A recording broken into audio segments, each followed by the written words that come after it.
the basics of track view. So this next series of tutorials is going to cover each of the different views that we have. And we're going to start with the one that you might use the most out of all of them.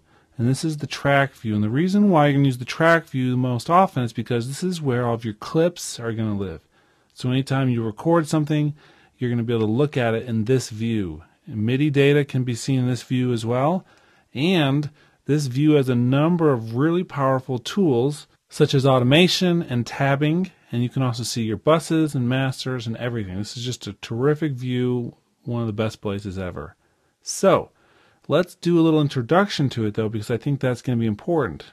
You'll see your tools here. These tools are specific to this view, and you'll see that if I take this window away from the master area, these tools come with it.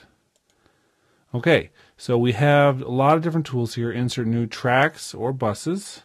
Click on this. It'll allow you to choose which kind of track you want to insert.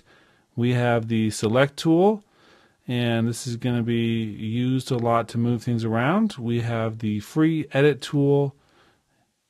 We have a number of other tools here. The envelope tool, the envelope draw tool, the snap to grid, which is going to allow you to snap different things to different imaginary grid points out here. And if you click on it, in the clips it says musical time, so measures, whole notes, half triplets, quarters, etc. Or you can turn that off in some cases if you have audio and do it to things like seconds and whatnot.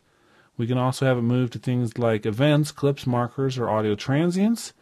And we can have it with some magnetic strength, means how much or how close you have to be before it snaps to it, and its default is set to medium. And then we can move to or move by that amount that we're talking about. I typically leave it to move to, but sometimes you need to switch that if you want to just move it by an exact measure down but not actually change where it starts and stops. Then the piano roll view mode, same items here. So we have different grids, one for the basic track area and then one for the piano roll view, which is this view up here. Okay, so we have that. We also have the enable, disable automatic crossfades. If you have two audio files and you drag one on top of each other, there'll be a crossfade created at the edges. We also have show hide all meters. And then we have some basic editing tools, the split tool, the mute tool, the zoom tool, and then the scrub tool, which allows you to hear the audio as you move back and forth. And then we have the show hide inspector, which is going to be this over here on the very left side.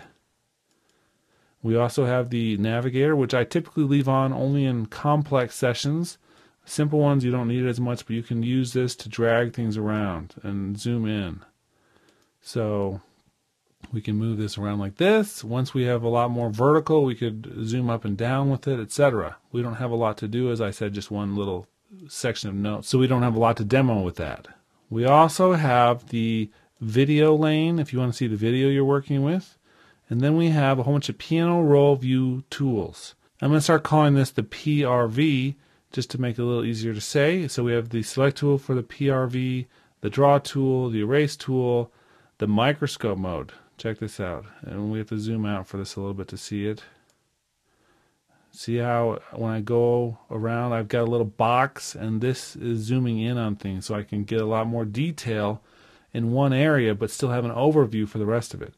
Very awesome tool. So then we have the controllers along with note selection tool. So if I want to select any continuous controllers along with the notes themselves, that'll do it.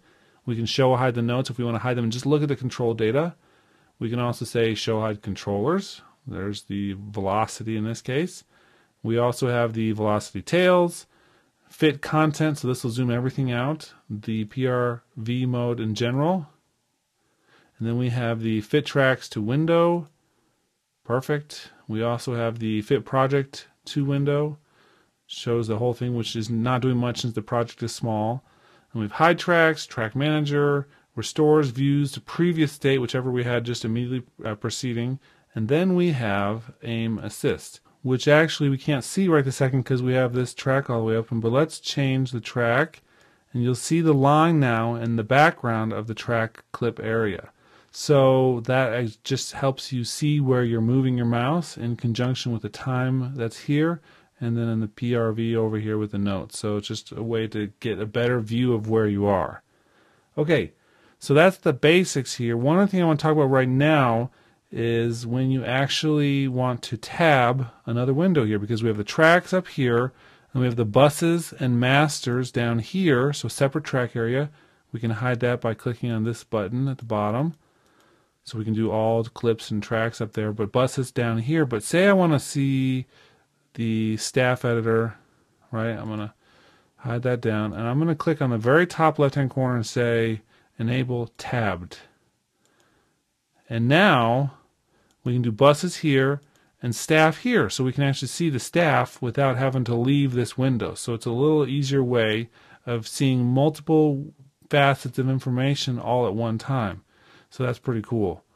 And we can also see the notes here and then see which note they are down here all at the same time. So that's pretty handy, and of course we can hide that by clicking on this button right here. Okay, that's a good introduction to the track view. We're going to take this a step further now and talk about some of the other options with it, but let's move on to the next clip to do that.